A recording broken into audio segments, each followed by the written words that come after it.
오늘도 우리 예수님의 그 거룩하신 희생 기억하며 우리 주님께서 주시는 말씀 따라가도록 하겠습니다. 자, 오늘 말씀은 빌립보서, 계속해서 빌립보서 1장 27절부터 30절까지 말씀입니다. 자, 빌립보서 1장 27절부터 30절까지 말씀입니다. 제가 읽겠습니다. 오직 너희는 그리스도의 복음에 합당하게 생활하라.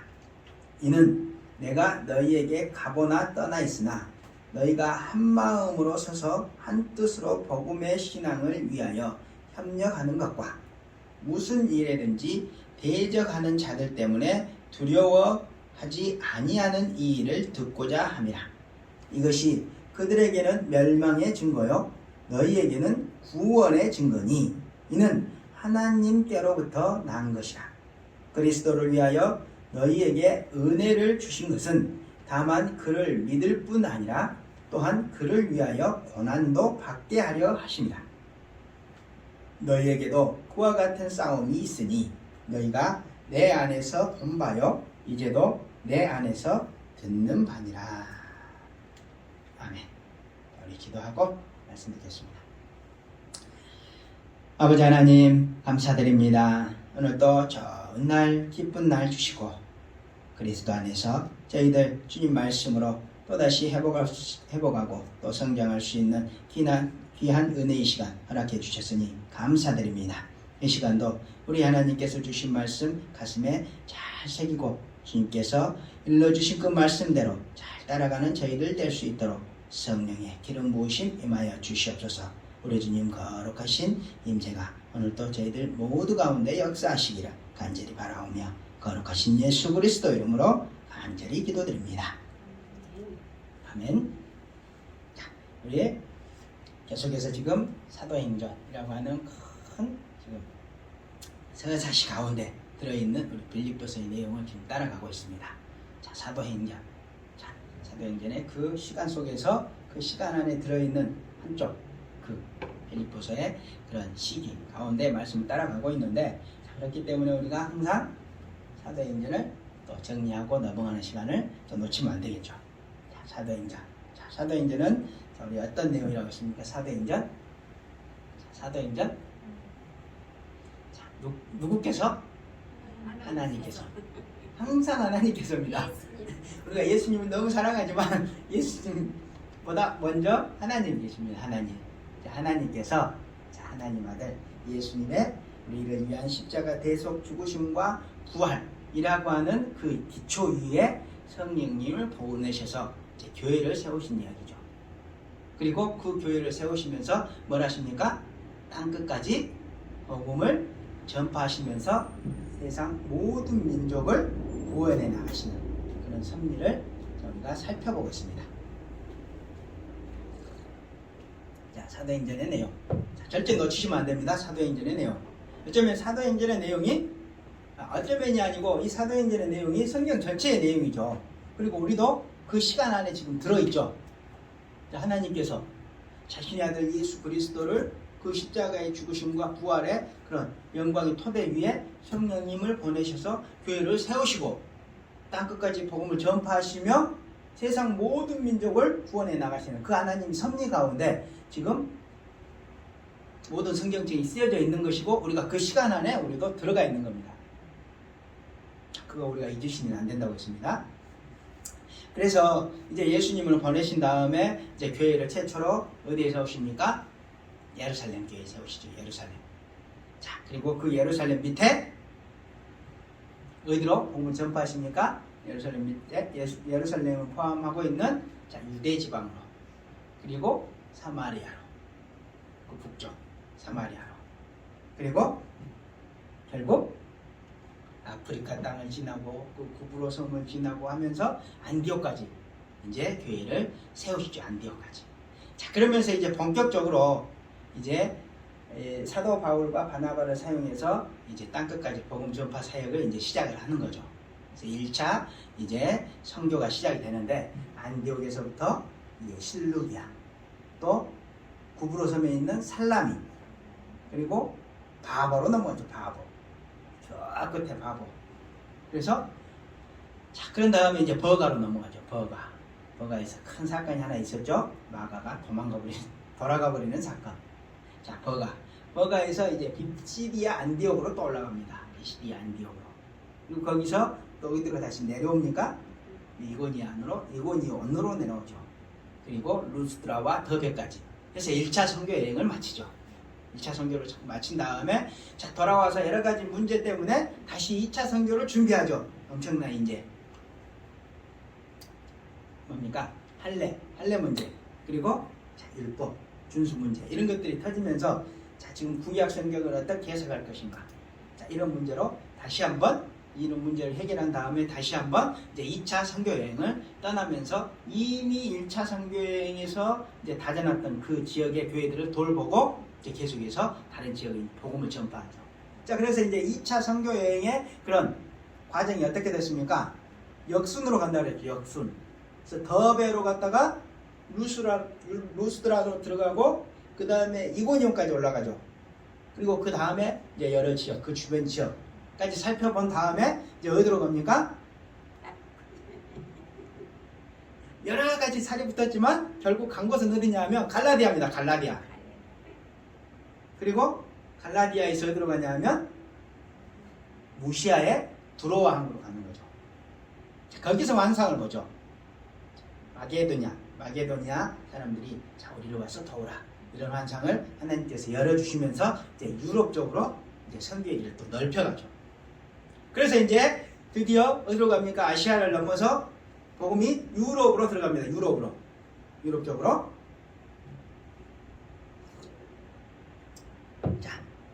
자, 히에로를 따라서 어디로 들어갑니까? 네아폴리로 들어가죠. 네아폴리.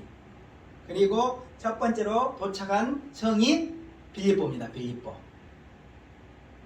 거기에서 자주장사, 자주색 옷감장수 루디아, 그리고 그 가족, 그리고 바울이 이 갇혔던 감옥, 그리고 감옥의 간수, 그 가족들, 새로운 사람들을 이제 쭉 전도하면서 빌립보에 교회를 세우게 되죠. 그 교회가 이제 빌립보입니다. 우리가 이제 거기까지 따라간 거죠. 그리고 이제 시간을 건너뛰죠. 10한 2, 3년을 지나서 이제 중간은 아직 안 했습니다. 그리고 이제 그 13년을 지나서 이제 사도 바울이 어떤 일을 겪습니까? 로마에 있는 감옥은 아니고 로마에서 감금 생활을 합니다. 가택연금 상태에 들어가죠. 자, 그 상태에서 이제 빌립보 교회로 이제 편지를 하나 쓰죠. 그게 빌립보서라는 거죠. 빌립보서. 그래서 그 빌립보서의 내용을 지금 따라가고 있습니다. 그러면 유럽 대륙에서 최초로 세운 그 빌립보 교회에 사도 바울이 어떤 내용을 그 당시에 자기 현재 상황에서 지금 주고 있었는가를 통해서 우리 하나님께서 우리에게 주시는 말씀을 지금 따라가고 있는 것이 빌립보서라는 이야기입니다. 자, 그렇게 해서 이제 빌립보서를 딱 썼는데, 자, 사도 바울이 어떻게 시작합니까? 빌립보 교회에 은혜와 평강이 있기를 원하노라. 자, 이렇게 축복하면서 시작하죠. 근데 그 은혜와 축복이라고 하는 것은 자, 근원이 어딥니까? 세상이 주는 은혜와 평강이 아니라 누구로부터? 하나님, 우리 아버지와 주 예수 그리스도로부터 온 은혜와 평강이 너에게 있을지어다. 자, 우리가 생각하는 은혜와 평강이 아니라는 거죠. 그리스도 안에서 자, 우리가 누리는 은혜와 평강이라는 겁니다. 자, 그런 평강이 너희 안에 있기를 자, 내가 축복한다. 이런 내용입니다. 이렇게 시작하면서 지금 빌립보 교회가 지난 10수년 동안 자기에게 경제적으로 또 성도들이 헌신하면서 그리고 기도로 자기의 사역, 선교사에게 함께 동역했다. 자, 이렇게 얘기를 하죠. 자, 그러면서 이제 본인의 기도 제목을 이제 얘기를 해줍니다. 내가 너희에게 이렇게 기도하고 있다. 자, 어떤 기도 제목이었습니까? 사도 바울은 빌립보 교회를 생각할 때마다 너희에게 이미 있는 그 사랑, 사랑 위에 뭐가 더해지도록? 지식과 총명이 더해지도록. 이미 십수년간 그들에게 사랑이 있다는 건 증명이 됐죠. 자, 그 사랑 위에 지식과 하느님이 주신, 성경이 주시는, 말씀이 주시는 그 지식과 총명이 더해지도록. 그래서 뭘 하도록? 지극히 선한 것을 분별할 수 있는 분별력이 생길 수 있도록 기도하라는 거죠.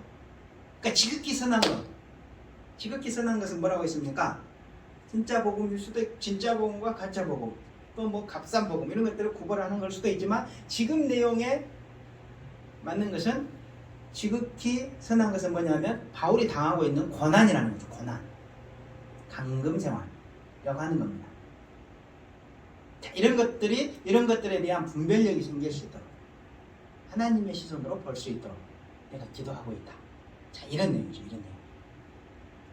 그러면서 그와 함께 그들의 삶에, 빌립보 성도들의 삶에 성령의 열매가 이제 가득해서 그들 자체가 하나님의 영광이 되고 또 하나님의 찬송이 되도록 내가 너희에게 기도하고 있다. 자, 이렇게 얘기를 하면서 이제 서론을 마치죠. 서론을. 거기까지 11절까지 내용이 있습니다. 11절까지 내용. 자, 마지막에 하나님의 영광과 찬송이 되기를 원하노라. 어떻게? 예수 그리스도로 말미암아 의의 열매가 가득해서, 너희가 의의 열매, 성령의 열매가 가득해서, 사랑과 거룩과 뭐 이런 것들이 가득해서 하나님 영광과 찬송이 되기를 원하노라. 자, 이렇게 이제 인사말을 끝내고 이제 본론으로 들어가죠. 본론으로. 자, 본론으로 들어가는데, 자, 이 12절부터 이제 내용은 뭡니까? 지금까지 내용을 보면, 자, 형제들아, 내가 당한 일이 도리어 복음 전파의 진전이 된 줄을 너희가 알기를 원하노라. 자, 이 내용은 뭡니까? 지금 본론의 시작 부분에서 뭐라고 얘기하는 겁니까? 내가 당한 일이 도리어 복음 전파의 진전이 된 줄을 너희가 알기를 원하노라. 그러니까 이 말은 뭐냐면, 본론을 시작하면서 뭐라고 얘기하냐면, 자신의 감금 생활이죠. 고난이죠. 자신의 고난에 대해서 오해하지 말라는 겁니다. 오해하지 말라. 잘못 생각하지 말라는 거죠. 내가 당한 일이 도리어 복음 전파의 진전이 된 줄을 너희가 알기를 원하노라. 알기를 원한다는 겁니다. 그러니까 오해하고 있는 것을 제대로 알기를 원한다는 거죠. 분별력을 가지고. 자, 왜 그렇습니까? 왜?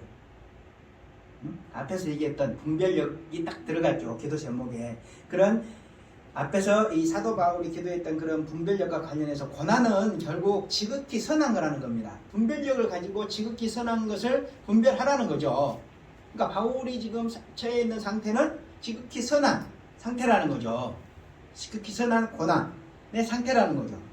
그래서 결국 고난은 결국 지극히 선한 것인데, 빌립보 성도들이 사도 바울의 그런 감금과 고난으로 뭐만 하고 있었다? 걱정만 하고 있었기 때문에 지금 자신의 감금 생활을 오해하지 말라고 지금 이렇게 12절로 시작을 하는 거죠. 자, 그러면서 자신은 그런 감금 생활을 통해서 뭘 했다고 얘기합니까? 복음을 전파했다고 얘기하죠. 그리고 자신뿐만 아니라 자신이 갇혀있는 그 로마에 있는 교회들도 어떤 이유가 됐든지 자신의 감금으로 인해서 도전받아서 복음을 전했다고 얘기하죠. 자, 그리고 그런 고난으로 인해서 그 뒤에 뭐라고 얘기합니까? 자신 스스로의 측면은 고난으로 인해서 구원에 대한 확신이 생긴다고 얘기하죠. 자, 구원에 대한 확신이 생기고, 그리고 천국에 대한 기대와 소망, 그리고 성화, 그리고 결국에는 천국으로 들어갈 것이다. 자, 고난을 통해서 이런 유익이 있기 때문에 고난은 선한 것이다. 자, 지금 이런 맥락으로 지금 얘기를 하고 있는 겁니다. 그리고 그 과정에서 제가 고린도 전설을 인용하면서 뭐라고 했습니까? 이 고난이라고 하는 것은 다른 사람들을 위해서 위로를 준다고 하죠. 위로. 나뿐만이 아니라 다른 성도도, 모든 성도들에게 고난은 있는 것이구나, 이런 위로를 준다는 겁니다. 그리고 다른 성도들이 그 고난을 잘 통과하는 모습을 보면서 또 도전도 받죠. 그리고 그 고난이 해결이 됐을 때 믿음의 진보, 믿음이 성장하죠. 그리고 기쁨도 있고, 또 그리스도 안에서 많은 자랑도 생기고, 자, 이렇다는 겁니다. 그렇기 때문에 고난은 뭐라는 겁니까? 불행이 아니고 선한 것이다. 자, 이런 얘기를 지금 계속 하고 있는 겁니다. 자, 그런 내용이 지금 지난 시간까지 이제 쭉 이어졌고, 오늘 본문의 내용은, 오늘 본문의 내용은 뭐냐면, 지금 본론의 첫 번째 내용이 무엇입니까? 사실 고난, 자신의 감금 생활과 관련된 내용이었죠. 여기까지 지금 무슨 얘기를 했냐면, 자신이 이 감금 생활을 하고 있는 것에 대한 이야기, 자신의 고난에 대한 이야기를 계속 지금 해오고 있었습니다. 자, 이런 이 자신의 고난과 관련된, 성도의 고난과 관련된 내용의 결말이라고 할 수 있습니다. 결말. 그리고 이런 내용을 통해서 이제 2장부터 이어가고 싶어하는 그리스도인들의 삶과 관련된 내용의 연결고리 역할을 하는 거죠. 이제 오늘 본문이. 그래서 지금 사도 바울은 계속해서 이제 27절부터 30절의 말씀을 이어가는데, 우리 27절과 28절을 먼저 볼까요? 27절과 28절의 말씀을 보면,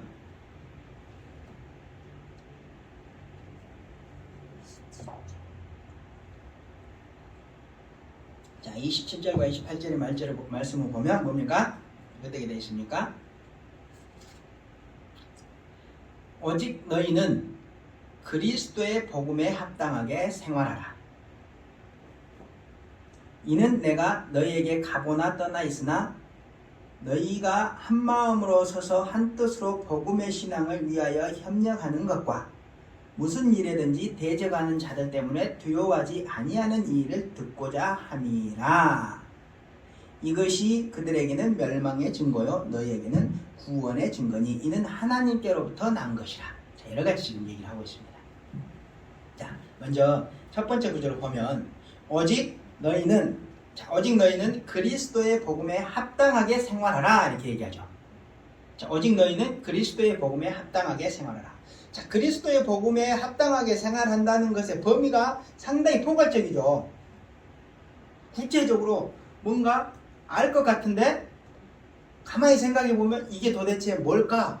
이렇게 생각할 만큼 너무나 넓습니다. 너무 넓어. 포괄적입니다. 의미가. 자, 그렇기 때문에 지금 사도 바울은 어떻게 하냐면 그 다음 구절을 통해서 부연 설명을 해주고 있습니다. 자, 이것이 사실은 주제죠. 그리스도의 복음에 합당하게 생활하라. 오늘 본문의 사실 주제죠. 자, 그런데 이게 너무 포괄적이기 때문에 사도 바울은 지금 다음 구절들을 통해서 자, 지금 여기서 얘기하는 그리스도의 복음에 합당하게 생활하라는 의미는 이런 거야 하면서 지금 부연 설명을 해주고 있다는 겁니다.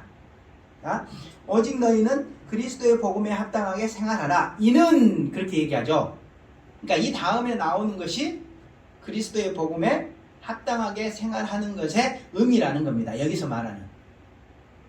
자, 그러면 그 다음 구절은 뭡니까? 이는 내가 너희에게 가보나 떠나 있으나 너희가 한 마음으로 서서 한 뜻으로 복음의 신앙을 위하여 협력하는 것과 무슨 일에든지 대적하는 자들 때문에 두려워하지 아니하는 이 일을 듣고자 함이라. 자, 이것이 예수님의 복음에 합당하게 생활하는 것의 의미라는 거죠. 지금. 자, 그러면 또 나눠서 생각해 보면, 자, 그 의미는 첫 번째로 뭡니까? 빌립보 성도들이 한 마음 한 뜻으로 복음의 신앙을 위해서 협력하는 것이라는 거죠.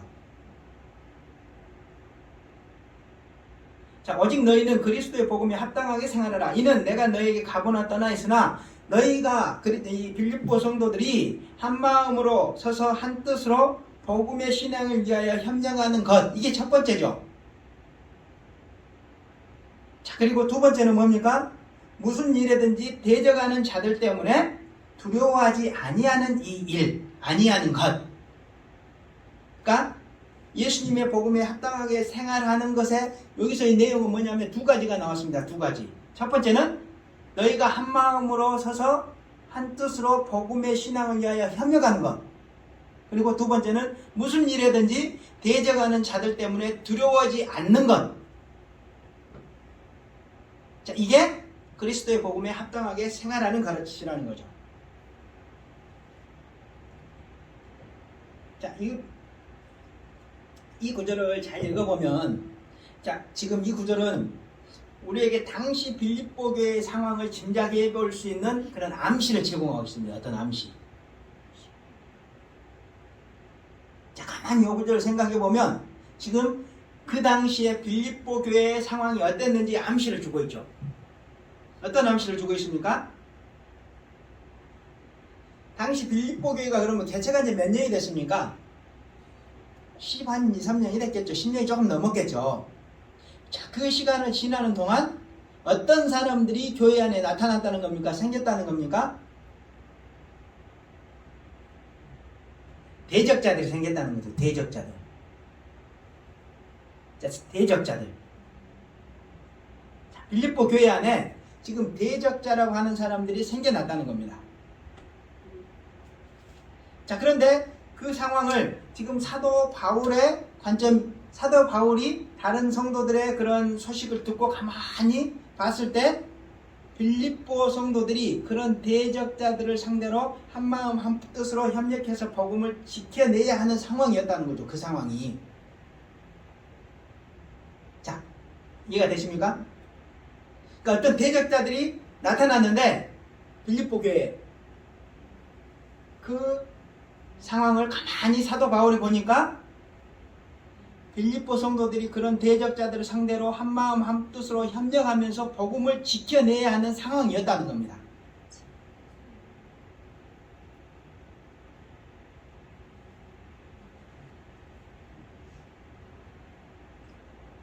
그러면 우리가 뭐부터 해야 되겠습니까? 이제 대적자들이 누군지를 좀 이해를 해야 되겠죠.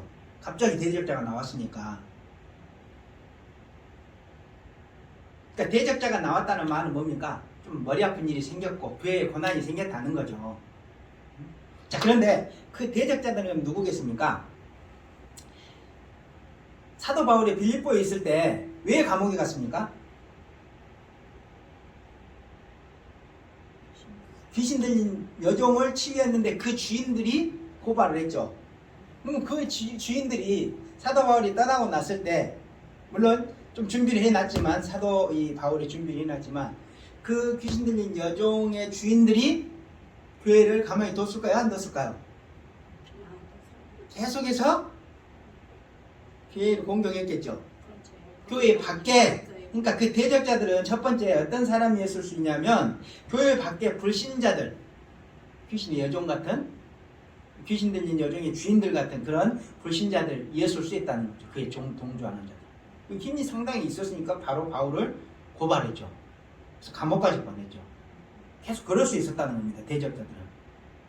그런 자들이었을 가능성이 상당히 높죠. 자, 그리고 교회 밖에만 그런 대적자들이라고 하는 자들이 생겼냐? 그렇지 않죠. 교회 안에 다른 성도들 중에서도 다른 복음으로 성도들을 힘들게 하는 사람들이 있었습니다. 있었어.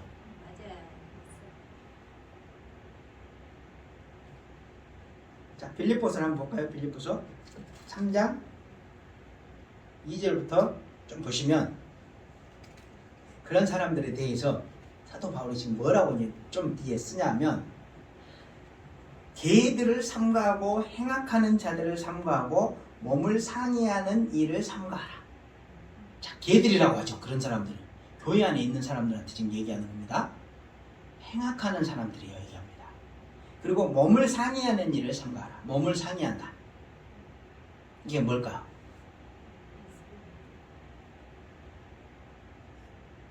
자, 3절에 보면 그 부연 설명이 나옵니다. 자, 하나님의 성령으로 봉사하며 그리스도 예수로 자랑하고 육체를 신뢰하지 아니하는 우리가 곧 할례파다, 이렇게 얘기하죠. 지금 2절 몸을 상해하는 자 뭐 이런 얘기를 해놓고 막 뭐라고 이제 욕해놓고 그 다음에 우리가 할례파다, 그런 사람들과 달리 이런 하는 사람이 우리가 할례파다 이렇게 얘기하는 거는 그 사람들이 어떤 사람들이라는 겁니까? 할례파라는 거, 할례파. 욕심의 할례파. 그러니까 이런 부류의 사람들은 누굽니까? 예수님을 믿고 구원을 받았지만 몸에 할례를 받아야 한다. 또 율법을 다 준수해야 된다. 자, 이렇게 율법의 형식을 강조하는 율법주의자들이었죠. 율법주의자들. 자, 그 뒤에 보면 좀 더 명확합니다. 그러나 나도 육체를 신뢰할 만하여 만일 누구에게든지 다른 이가 육체를 신뢰할 것이 있는 줄로 생각하면 나는 더욱 그러하리니 나는 8일 만에 할례를 받고 이스라엘 족속이요 베냐민 지파요 히브리인 중에 히브리인이요 율법으로는 바리새인이요 이런 말을 하는 이유가 뭐겠습니까? 지금 뭔가 교회 안에서 대적자들이 생겼는데 그 대적자들이 어떻게 시비를 건다는 겁니까? 할례 받아야 된다. 그 율법을 다 준수해야 된다. 자, 이런 얘기를 하니까 지금 그렇게 개들이라고 하고 행악하는 자들이라고 하고 네. 개들을 생각하고 행악하는 자들이다. 얘기는 그렇게 몸의 할례를 받으라고 하고 율법을 다 지키라고 하면서도 그들의 행동은 어땠다는 겁니까? 악했다는 거죠. 악했다는 거. 말은 우리가 예수님 믿고 부활했으면 하나님 백성이 됐으면 이제 육체의 할례도 받아야 되고 율법도 받아야 된다. 이렇게 거룩하게 얘기하지만 결국 그들의 삶을 자세히 뜯어보면 악한 행동을 했다는 거죠. 그런 사람들에게 개들이라고 해요. 자, 그러니까 그런 사람이었을 가능성이 또 많죠. 대적자들. 좀 그런 사람들은 그러면 어떤 사람들이냐면 또 보면 17절부터 19절 보면 3장 형제들아 너희는 함께 나를 본받으라. 그리고 너희가 우리를 본받은 것처럼 그와 같이 행하는 자들을 눈여겨보라. 그렇게 행동하는 사람들을 눈여겨보라고 얘기하죠. 그러면서 내가 여러 번 너희에게 말하였거니와 이제도 눈물을 흘리며 말하노니 여러 사람들이 그리스도의 십자가의 원수로 행하느니라. 자, 육체의 할례를 강조하는 것은 예수님의 믿음, 예수님의 죽으심과 부활을 부인하는 거죠. 그리스도의 원수라고 하는 거고 또 그리스도의 원수라고 하는 것은 예수님의 그리스도의 제자들은 거룩하고 성령 열매가 나타난 삶을 살아야 되는데 삶에서 그런 열매가 없었다는 거죠. 자, 그런 사람들은 그랬다는 겁니다. 교회 안에 있었지만 자, 19절 보십시오. 그들의 마침은 멸망이요 그들의 신은 배요. 그러니까 배를 채우기에 급격했다는 거죠. 자기들 욕망 채우기에 급했다는 겁니다. 자, 그런 사람들은 두 부류가 있죠. 어떤 사람들이 있겠습니까? 교회 안에서 성도들을 이용해서 자기 배를 채우는 사역자들이 그럴 수 있겠죠. 그렇다고 해서 또 그런 사람들만 그렇습니까? 성도들도 그렇죠. 스스로 자기 배만 채우는 그런 성도들. 그런 사람들의 특징에 대해서 또 뭐라고 얘기합니까? 계속 그들의 마침은 멸망이요 그들의 신은 배요 그들의 영광은 그들의 부끄러움이 있고 땅의 일을 생각하는 자다. 그러니까 땅의 일만 생각한다는 거죠. 하느님의 나라 천국에 대해서는 생각하지 않고 땅의 일만 생각하는 사람들이라는 겁니다. 자, 이런 사람들이 대적자들 가능성이 있죠. 자, 그리고 그 당시에는 이제 율법주의라고 그래서 또 우리 복음과 비슷한데 육체는 아주 악하고 영만 선하다 이런 사상이 이렇게 팽배했습니다. 그래서 그런 사상들이 교회에 들어와서 육체는 쓸데가 없고 영만 깨끗하게 하면 된다. 그래서 두 개의 극단적인 파벌로 나가죠. 그러니까 육체만 소중하게 하면 된다. 영만 소중하게 하면 된다. 육체는 뭐 아무렇게나 해도 된다. 자, 어디로 가겠습니까? 쾌락주의로 가겠죠. 그리고 한쪽은 극단적인 금욕주의로 갑니다. 금욕주의. 자, 그들 중에 이제 쾌락주의 였을 수도 있죠. 영지주의 중에 이제 한쪽으로 불렀던 이제 쾌락, 극단적 자유주의자라고 하죠. 극단적인 자유주의자들.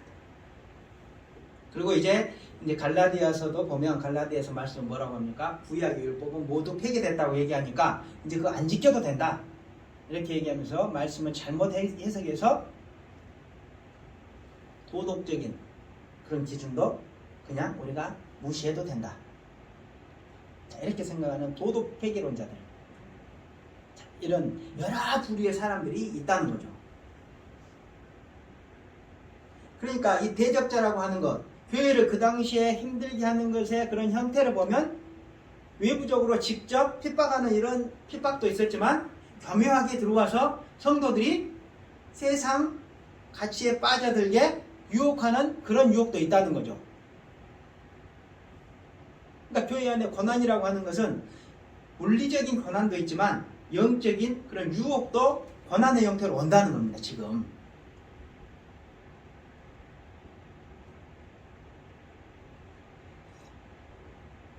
자, 그런 상황에서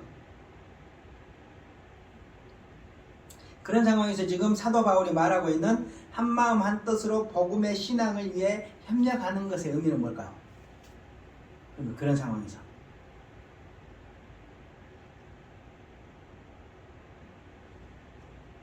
한마음 한뜻으로 복음의 신앙을 위해 협력이라. 무슨 일이든지 대적자들 때문에 두려워하지 말고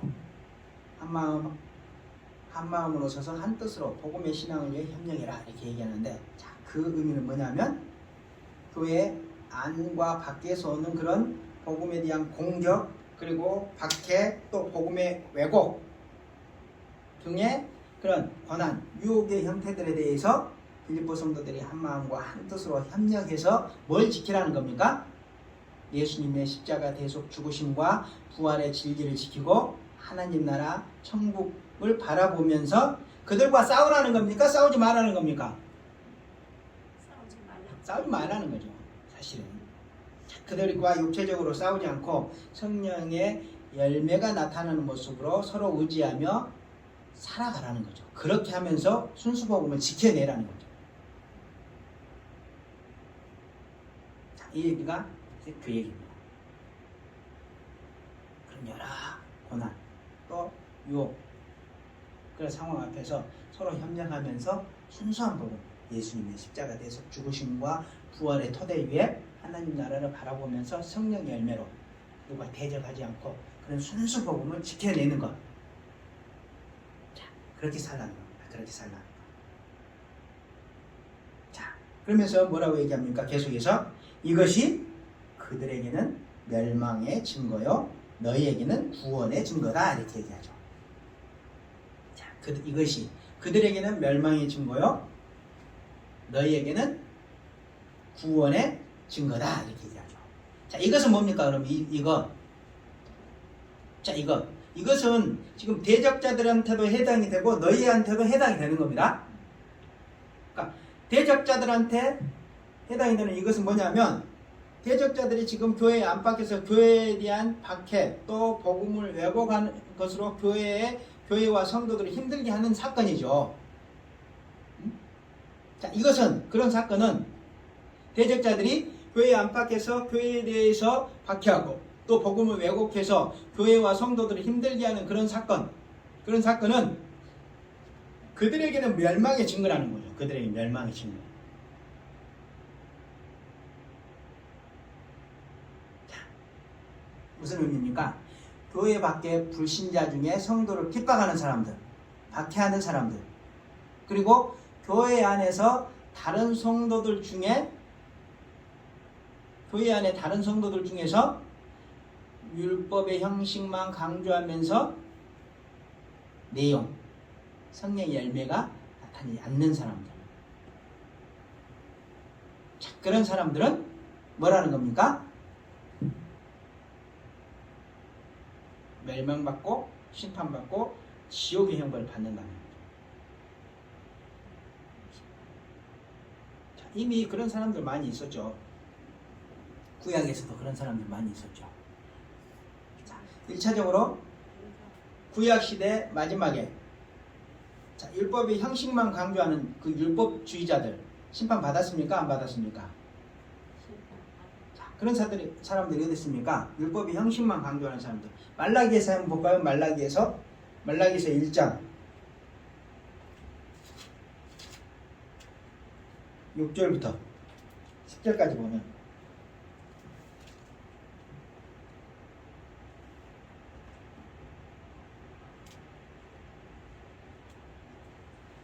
자, 1327페이지 9야.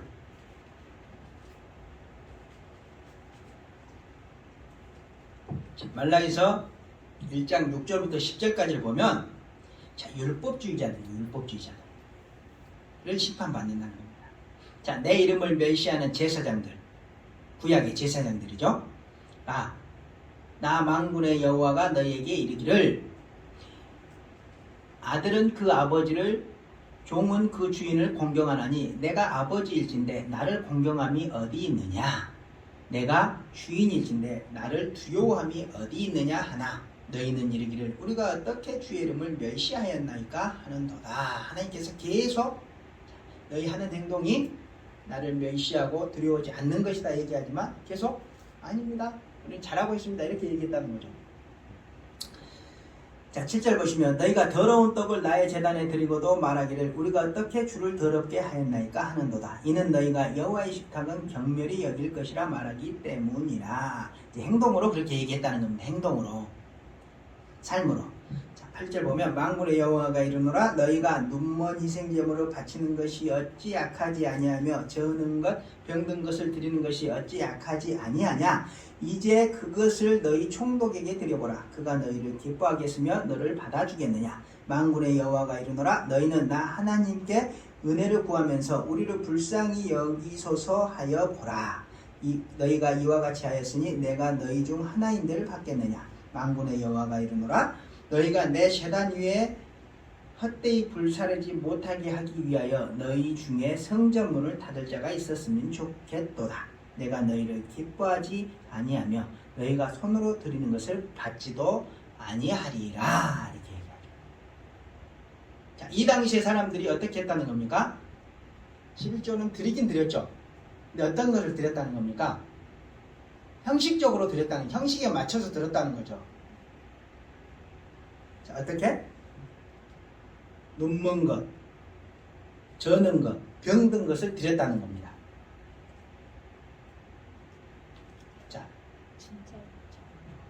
진짜로 그렇게 드렸던 거죠. 자, 그 당시에 그렇기 때문에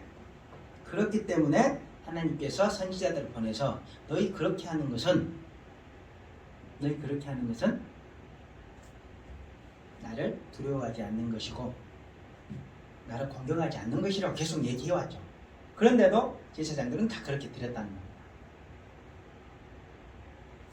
자, 이런 사람들, 자, 이 얘기를 우리가 오해하면 안 됩니다. 그래서 가장 좋은 것, 비싼 것으로 드려야 된다 이렇게 오해하면 안 됩니다. 11조를 딱 드릴 때 100% 딱 11조를 칼같이 해서 드려야 됩니다. 이거 율법주의입니까 아닙니까? 이거 아니라는 거죠. 이거 지금 아니라고 얘기하는데 오히려 요즘 지금 이 사역자들은 이렇게 드려야 한다고 이걸 가지고 아직도 그렇게 설교한 사람들이 있다는 거죠. 제가 지금 여기 예를 드는 거는 마음을 보신 하나님이라는 마음을, 내용, 율법이 형식이 아니고 그 드리는 사람이 마음을 보는 걸 하나님은 강조하는데 지금 이 사람들은 형식을 너무 강조하고 있다는 거죠. 오늘날도 이 구절을 가지고 11조 잘내야 복 받습니다 이렇게 얘기하는 사람들은 아직도 율법주의자는 거죠. 율법주의자들. 지금 이 멸망당할 사람들이라는 거죠. 그것보다 먼저 뭘 해야 되냐면 믿음을 먼저 얘기하는 것이고 하나님에 대한 사랑을 먼저 얘기해야 되는 것이고 그렇게 얘기하는 거죠. 예수님께서 마태복음 23장에서 그런 얘기를 하시죠. 11조를 잘 내는 사람들한테 너희는 믿음도 없고 하나님에 대한 사랑도 없고 뭐 성화도 없고 이런 얘기 계속 하시죠. 그것도 안 받겠다는 겁니다. 지금 오해하시면 안 됩니다. 이거 제가 지금 이 예를 드는 거는 지금 형식주의자들을 얘기하는 겁니다. 근데 우리 시대에도 지금 많이 있죠. 자, 이런 사람들 멸망을 했습니다. 멸망. 그럼 우리 시대에도 그렇겠죠. 11조 내는데 아무 생각 없이 내라고 하니까 그냥 내는 사람들. 안 내도 하나님이 안 받습니다. 그거는. 오해하지 마시고 마음. 현금 내실 때 내 현금 내고 싶으면 현금 하나님께 드리고 싶으면 내가 하나님 정말 믿는지 점검해 보시고 정말 하나님을 사랑하시는지 자 이것부터 점검하라는 겁니다. 그래서 하나님을 공경하고 하나님을 두려워하는 마음을 가지라는 겁니다. 지금 이 얘기는 그렇지 않은 사람들 지금 구약에 심판받았고 사도 바울도 그런 사람들 지금 멸망이라고 얘기하죠. 자, 그리고 율법 형식만 중요한 사람들 그러면서 또 삶에 성화가 없는 사람들 있죠. 헌금을 잘 하는데 또 성화 착하게 안 사는 사람들 자, 이 사람들도 멸망 맞는다고 얘기하죠. 이사야에서 보겠습니다. 본 김에 이사야에서 968페이지 이사야에서 1장 10절부터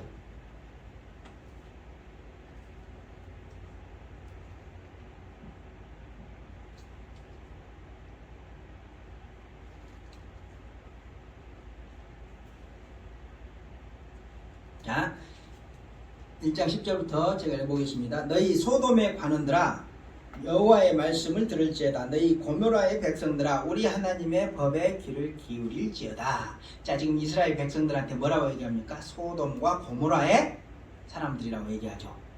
소돔과 고모라는 죄로 찌들어서 멸망한 그 나라죠. 자, 그런데 그 사람들이 당시 이스라엘 사람들이 어떻게 했냐면 보십시오. 여호와께서 말씀하시되 너희의 무수한 재물이 내게 무엇이 유익하뇨? 나는 순양의 번제와 살찐 짐승의 기름에 배불렀고 나는 수송아지나 어린 양이나 순염소의 피를 기뻐하지 아니하노라. 그 사람들이 어떻게 했다는 겁니까? 헌금을 넘치게 했다는 거죠. 11조보다 더 냈다는 겁니다. 자, 그런데 하나님이 기뻐하지 않는다는 거죠.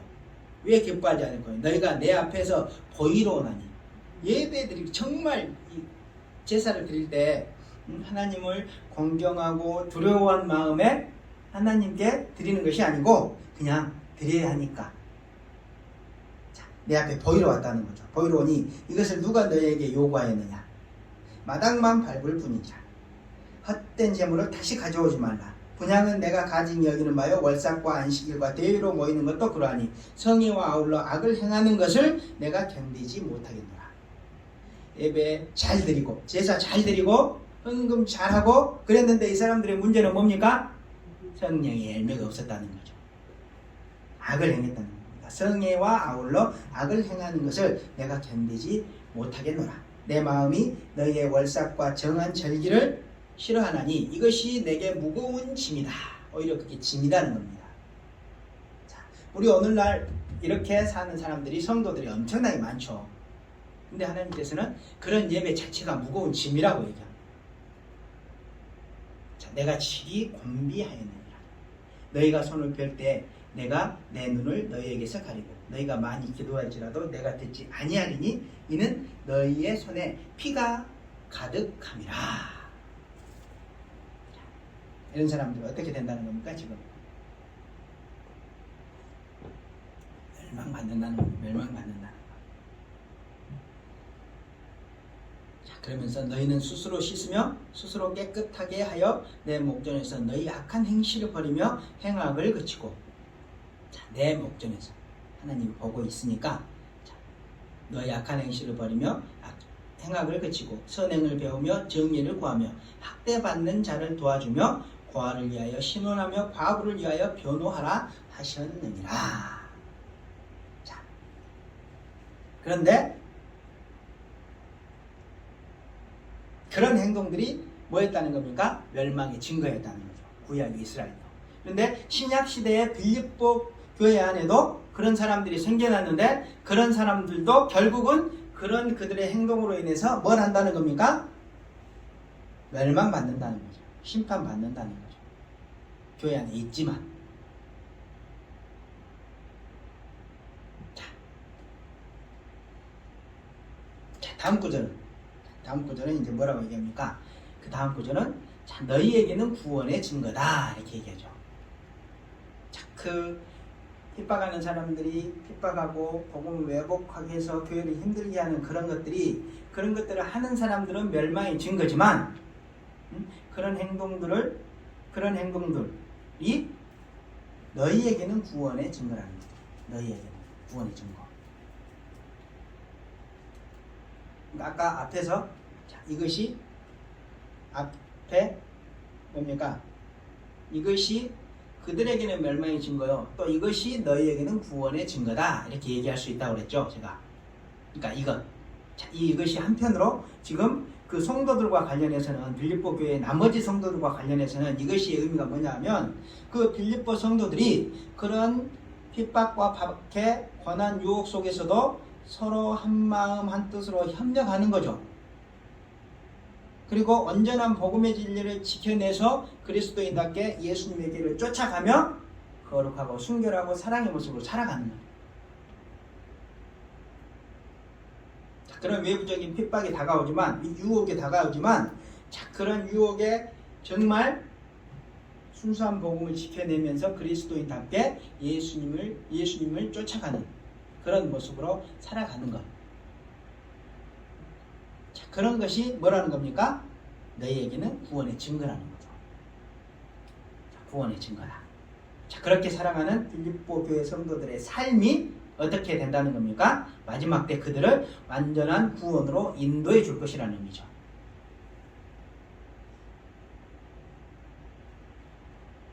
자, 그러면서 이제 이어지는 내용은 뭡니까? 이어지는 내용은 이는 하나님께로부터 난 것이라. 그럼 이것은 뭡니까? 이는 뭐가 하나님으로부터 지금 났다는 겁니까? 복음의 대적자는 심판받고 그리스도의 복음에 합당하게 생활하는 자는 구원을 받는다는 거죠. 이것. 응? 그러니까 이것은 하나님께로 난 것이다. 지금 이렇게 얘기하는데 복음의 대적자는 심판을 받고 그리스도의 복음에 합당하게 생활하는 자는 구원을 받는다는 겁니다. 지금. 자, 이 원칙이 하나님께로부터 났다는 거죠. 하나님께로부터 났다는 거.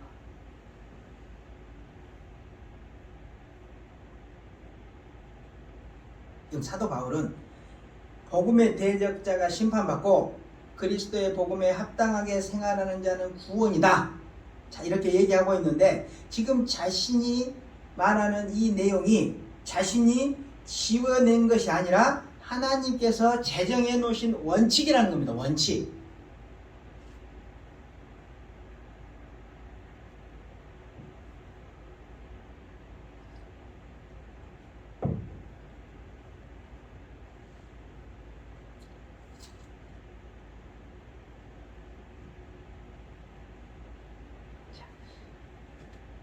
당연하겠죠.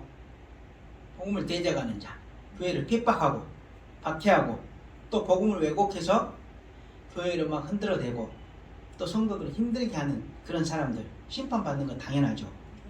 그렇지만 그런 사람들과 막 육체적으로 싸우지 않고 참고 인내하면서 우리 주님 예수님의 십자가의 복음과 부활의 복음과 하나님 나라의 진리를 지켜내는 그런 사람들 묵묵히 그 길을 걸어가는 사람들 구원 받는 거 당연하겠죠.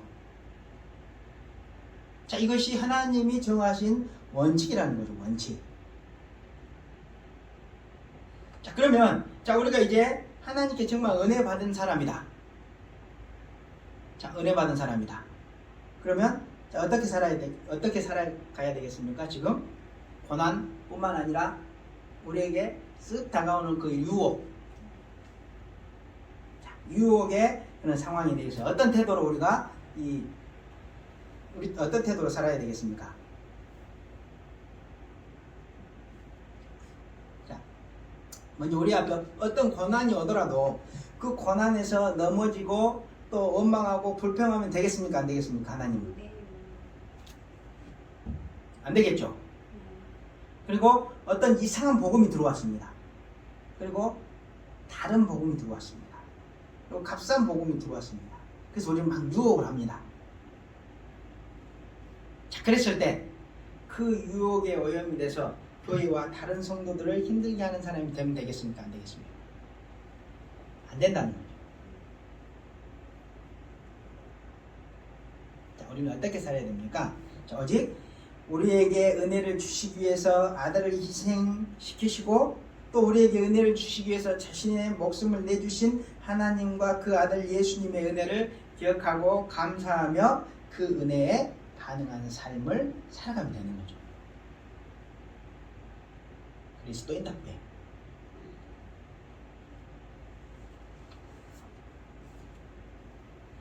자, 그러면서 이제 29절로 30절로 넘어가면 뭐라고 얘기합니까? 그리스도를 위하여 너희에게 은혜를 주신 것은 다만 그를 믿을 뿐만 아니라 또한 그를 위하여 고난도 받게 하려 하심이라. 너희에게도 그와 같은 싸움이 있으니 너희가 내 안에서 본 바요 이제도 내 안에서 듣는 바니라. 이제 마지막 부분에서 이런 얘기를 하죠. 그리스도를 위하여 너희에게 은혜를 주신 것은 다만 그를 믿을 뿐 아니라 또한 그를 위하여 고난도 받게 하려 하심이라. 너희에게도 그와 같은 싸움이 있으니 너희가 내 안에서 본 바요 이제도 내 안에서 듣는 바니라. 자, 여러 가지 지금 내용이 있죠. 다시 내용 정리를 해보면, 자, 29절은 지금 어떤 내용입니까? 자, 하나님께서 인간을 위해서 자신의 아들 예수님을 이 세상에 보내시고 그 예수님으로 하여금 십자가 대속 죽으심과 부활의 길을 걸어가게 해주신 그 은혜. 자, 있죠? 은혜를 주신 것. 은혜는 그 은혜죠. 하나님께서 우리 인간들을 위해서 자신의 아들을 이 세상에 보내주시고 그 아들로 하여금 십자가 대속 죽으심의 길을 걸어가게 하시고 또 부활의 길을 걸어가게 해주신 그 은혜. 그 은혜를 제공해 주신 그런 이유가 뭐라는 겁니까? 예수님의 십자가의 대속 죽으심과 부활의 은혜를 우리에게 주신 이유가 뭐라는 겁니까? 지금 29절은 두 가지가 있다는 거죠. 먼저는 그 진리를 믿을 뿐 아니라 그 진리를 믿으면 뭐합니까? 구원받고 하나님 자녀가 되는 거죠. 그러니까 먼저는 그 진리를 믿고 구원받게 하기 위한 목적이죠. 그리고 그 다음은 그를 위하여 고난도 받게 하려 하심이라. 자, 그 길을 걸어가신 우리 예수님을 위해 십자가 대속 죽으심의 길을 걸어가신 우리 예수님을 위해 성도들도 고난을 받게 하려는 목적이 있었다는 것이죠. 구원도. 예수님의 은혜를 예수님을 보내주신 이유는 우리가 예수님의 십자가 대속 죽으심과 부활을 믿고 구원을 받는 것도 있지만 그 예수님께서 걸어가신 그 십자가의 길을 우리도 함께 걸어가게 하기 위한 그런 목적도 있으셨다는 겁니다. 하나님께서. 29절의 내용은 이제 그 내용이죠. 그리고 이제 30절의 내용은 그런 이유 때문에 지금 빌립보 교회 성도들에게 그와 같은 싸움이 있다는 겁니다. 뭔가 대적자들과 지금 싸우는 고난, 또 유혹, 이런 것들이 있다는 것입니다. 그런데 그런 유혹이 그들에게만 있었던 게 아니고 과거 사도 바울 자신에게 있었고 지금도 그런 고난 중에 사도 바울이 있다는 거죠.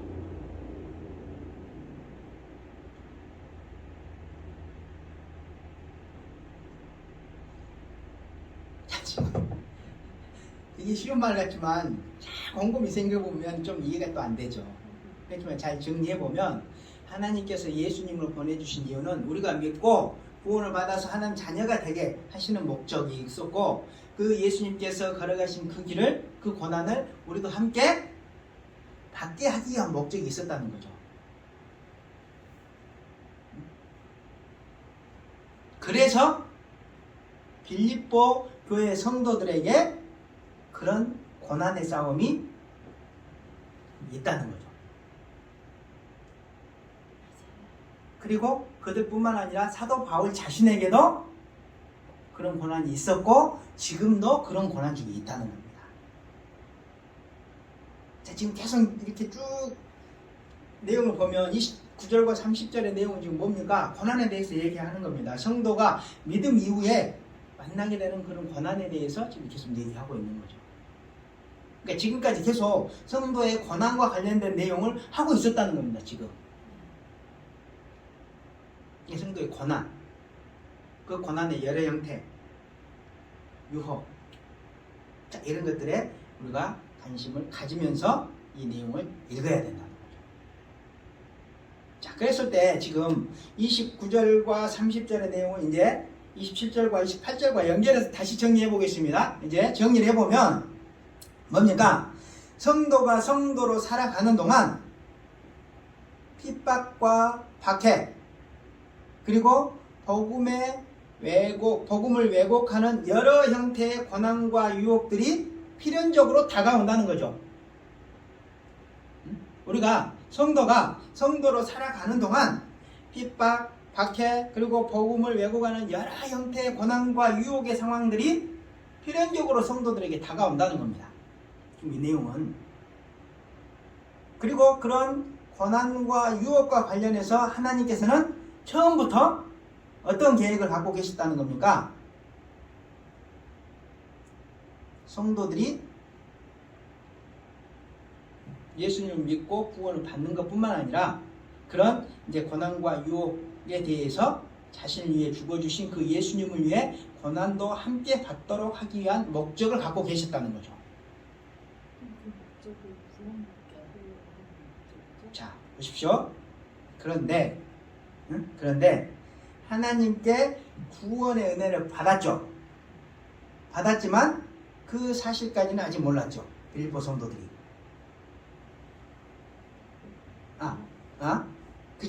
그 전에 자, 성도가 지금 이 내용을 지금 정리를 해보면, 자, 성도를 살아가는 동안 성도가 자, 외부적으로 핍박과 박해, 복음의 왜곡이라고 하는 그런 고난과 유혹의 상황들을 필연적으로 이제 만난다는 거죠. 그렇지만 하나님께서 예수님을 보내주신 그 원론적인 이유, 처음부터 이유는 뭐가 있었냐면, 성도들이 예수님을 믿고 구원받게 하는 것도 있었지만 그 고난과 유혹 같은 유혹을 받았던 그런 예수님의 길을 쫓아서 함께 그 고난을 받도록 하기 위한 목적도 있었다는 거죠. 그런데 하나님께서는 그런 고난을 받은 성도들, 그리고 그 고난을 그리스도의 복음에 합당하게 따라간 성도들을 어떻게 하시겠다는 겁니까? 천국으로 입성을 시켜주겠다는 거죠. 지금 이것이 뭐의 증거라는 겁니까? 아까 28절에 보면 이것이 너희에게는 구원의 증거다 이렇게 얘기하죠. 그러니까 그런 길을 제대로 그리스도인답게 고난이 왔을 때, 유혹이 왔을 때 거기 넘어가지 않고 쓰러지지 않고 담대하게 우리 예수님의 모습을 바라보면서 승리하면서 따라가는, 성령의 열매를 맺으면서 따라가는 성도들을 하나님 나라로, 천국으로 데리고 가시겠다는 겁니다. 지금.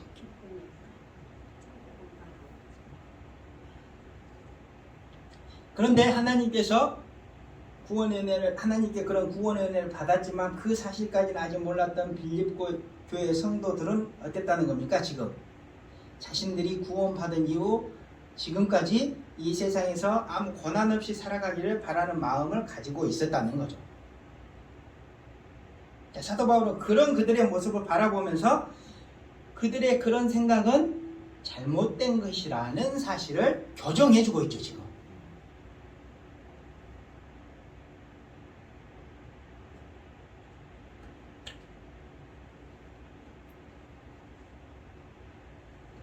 자, 우리 예수님이 어떤 길을 걸으셨습니까? 예수님이 많은 말씀을 주시죠. 그렇지만 요한복음 15장, 16장, 17절을 통해서 본인도 박해를 받았지만 제자들도 박해를 받을 것이다. 그런 말씀들을 계속 주시죠. 그리고 그런 말씀을 주시고 나서 어떻게 합니까? 본인이 불신자들, 로마 사람들, 그리고 자기 동료들, 다른 복음을 갖고 있는 자기 동료들이죠. 그 사람들의 손에 스스로 잡혀서 죽어주시는 길을 걸어갔습니다. 자, 그 얘기는 뭡니까? 그런 고난을 우리도 받게 하기 위한 하나님의 계획과 안배가 있었다는 거죠. 따라서 그렇도록. 자, 그렇기 때문에 그런 걸 알았기 때문에 예수님의 제자들은 그 길을 그대로 걸어갔죠. 물론 예수님 살아계실 때 사도 베드로가 자기를 잡으러 온 예수님 잡으러 온 사람 길을 자르긴 했지만 예수님 죽으시고 부활하신 다음에는 사도 베드로가 대적자들과 싸웠다는 얘기는 한 번도 없습니다. 한 군데도 없습니다. 사도 바울도 그렇게 불같고 다혈질적인 성격이지만 싸웠다는 얘기는 없죠. 자, 단지 예수님의 제자들은 어떻게 살아가는 겁니까? 억울하지만 우리 예수님의 길을 쫓아서 그대로 예수님이 걸어가신 그 삶을 쫓아서 그대로 따라가죠. 그래서 결국은 순교의 길까지 걷는 거죠. 자, 사도 베드로가 뭐라고 얘기했냐면 우리 그 부분 한번 살펴보겠습니다. 베드로전서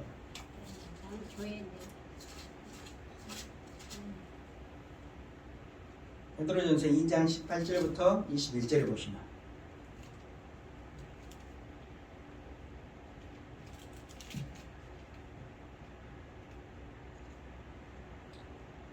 베드로전서 2장 18절부터 21절까지 보시면 뭐라고 얘기합니까? 380페이지시냐? 사환들아 범사에 두려워함으로 주인들에게 순종하되 선하고 관용하는 자들에게만 아니라 또한 까다로운 자들에게도 그리하라. 부당하게 고난을 받아도 하나님을 생각함으로 슬픔을 참으면 이는 아름다우나. 까다롭고 부당하게 고난을 주는 사람들한테 어떻게 하라고 얘기합니까? 사도 바울은 그럼에도 불구하고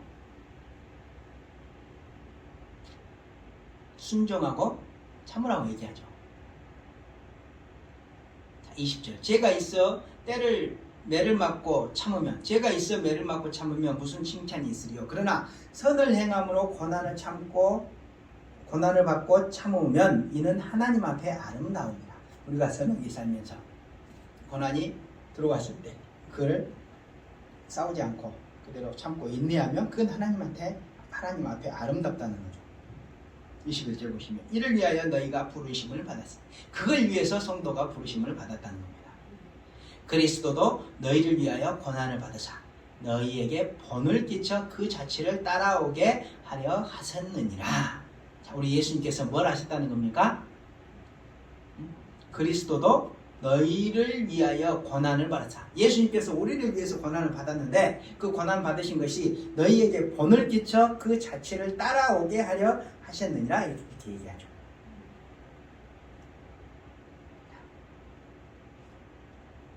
그러니까 결국 뭐라는 얘기입니까?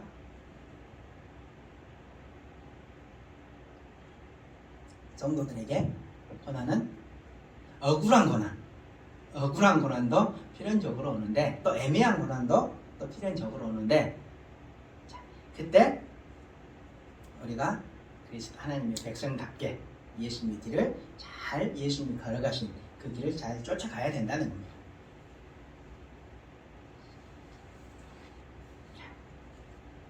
이렇게 말하면 또 우리 마음에 또 어떤 생각이 듭니까? 예수님이고 사도 바울이니까 그렇지 우리가 어떻게 그렇게 얘기합니까? 자, 분명히 그렇게 얘기합니다. 다 저도 그랬습니다.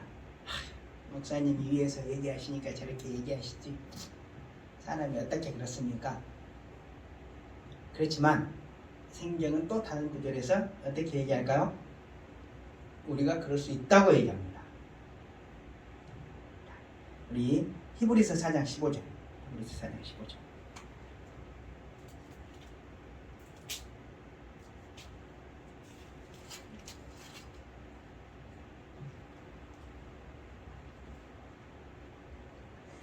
우리가 그 과정에서 잠깐 넘어져도 우리 하나님께서 용서해 주시고 이렇게 세워주시지만 근본적으로는 우리가 그런 일을 할 수가 있는 사람들입니다.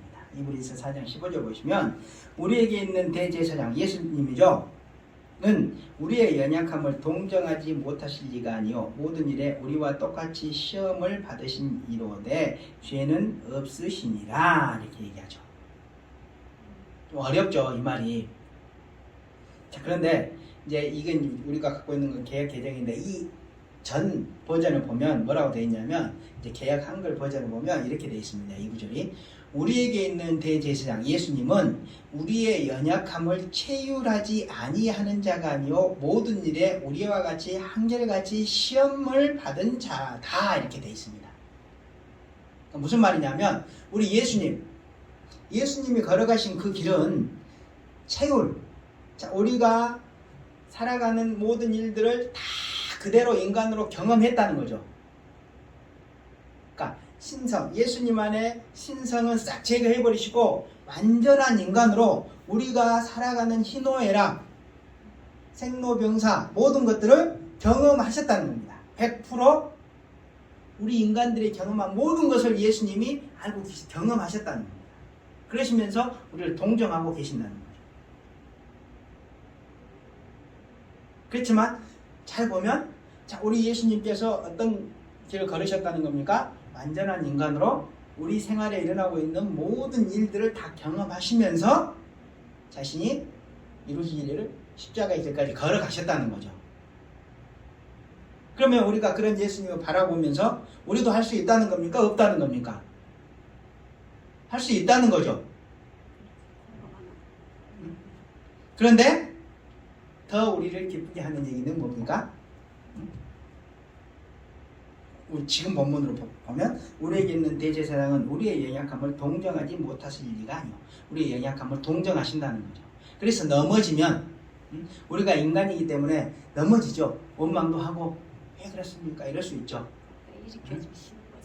다 경험해봤으니까 그래 그럴 수 있어 할 수 있는 분이시라는 거죠. 원론적으로는 우리도 예수님이 우리처럼 우리 인간처럼 똑같은 몸을 입고 극복을 했으니까 극복할 수 있는데 예수님이 우리 몸을 입으시고 그의 나약함을 아시기 때문에 우리가 넘어져도 어떻게 해주신다는 겁니까?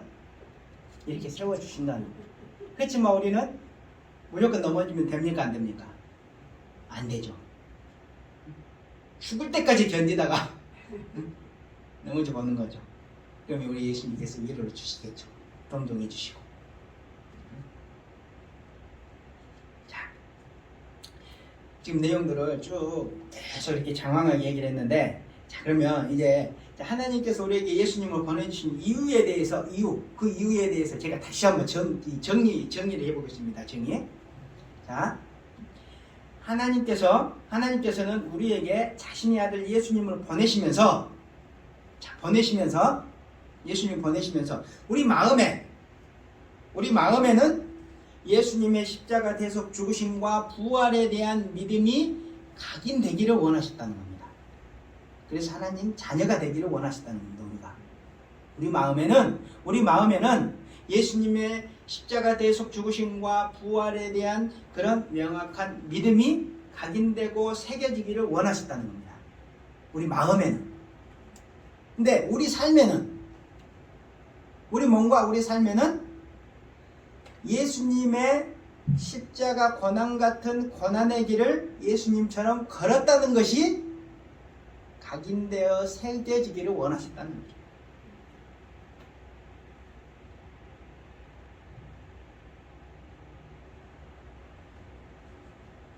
자, 그리고 결국 마지막 때 우리의 마음과 우리의 몸, 우리의 삶에 각인되어 있는 그런 것들을 보시면서 그런 성도들을 천국으로 들여보내실 계획을 가지고 계셨다는 겁니다.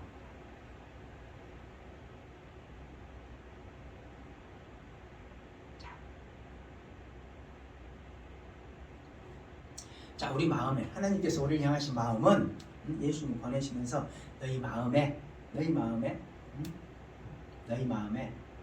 내 아들 예수의 십자가, 너희를 위한 십자가 대속 죽으심과 부활을 새겨 넣어라. 이런 마음을 갖고 계셨고, 한편으로는 너희 몸, 너희 삶에는 내 아들 예수가 그 십자가의 길까지 가는 그런 고난, 그 고난의 길을 너희가 함께 걸었다는 그런 글자를 새겨 넣어라. 이런 의도로 갖고 계셨다는 거예요. 그리고 하나님께서 마지막 때 우리 마음과 몸에 있는 그런 각인들을 확인하시면서 너는 내 아들을 잘 믿고 내 아들의 삶을 잘 쫓아서 지금까지 살아왔구나. 자, 하나님 나라로 가거라. 이렇게 하실 계획을 갖고 계셨다는 거예요.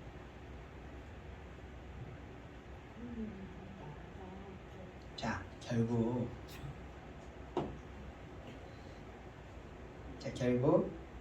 성도의 구원. 자, 성도의 구원에는 고난과 관련된 그런 하나님의 의도가 담겨 있었기 때문에 30절을 통해서 뭐라고 얘기했습니까? 사도 바울이 자, 너희에게도 그와 같은 싸움이 있다는 것이죠. 그리고 그런 사건이, 그런 고난이 사도 바울의 삶뿐만 아니라 과거의 삶뿐만 아니라 현재의 삶에도 계속 이루어지고 있다는 거죠.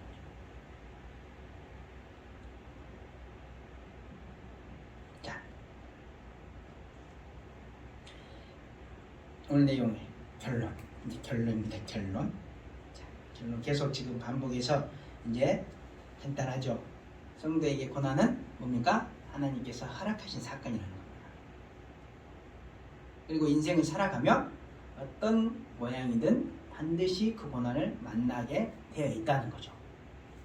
그렇지만 하나님께서는 그런 고난을 주시는 이유로 마지막 때 진짜 성도와 가짜 성도를 구별하기 위한 목적도 갖고 계시는 알곡과 가라지, 쭉쟁이 이런 구별하기 위한 목적도 갖고 계신다는 겁니다. 자, 그랬을 때 그 구별 방법은 뭐가 되겠습니까? 성도에게 주어진 고난을 그 성도가 어떤 태도로 통과했는가 라는 것이죠. 그러면 자, 우리 역시 우리는 어떻게 살아야 되겠습니까? 오늘 본문의 이런 내용과 관련해서 고난과 유혹이 우리에게 다가올 때 그리스도의 복음에 합당한 선택을 해야 되겠죠. 그리고 말씀이 얘기하는 그런 올바른 선택을 해야 되겠죠. 그리고 담대하게 예수님께서 걸어가신 그 길을 쫓아 걸어가면 된다. 각자에게 주어진 고난과 그런 유혹은 다를 수 있습니다. 다를 수 있어요. 그렇지만 누구에게나 고난과 유혹은 오게 되어 있습니다. 우리가 그런 고난과 유혹을 어떤 태도로 따라가느냐에 따라서 우리의 영원한 미래가 결정될 수 있다는 거죠. 우리가 오늘 말씀 통해서 고난이 악한 것이 아니고 그리스도 안에서 아주 선한 것이라는 사실, 이거 다시 한번 기억하시고 우리가 고난이 왔을 때 우리 하나님께서 이 고난을 통해서 나에게 어떤 것을 원하시는가, 우리 예수님께서 어떤 길을 걸어가셨는가, 우리가 잘 생각해 보시면서 그때그때 주시는 우리 말씀으로 힘을 얻고 극복하며 우리 하나님 자녀답게 살아가시는 여러분들 되시기 바랍니다.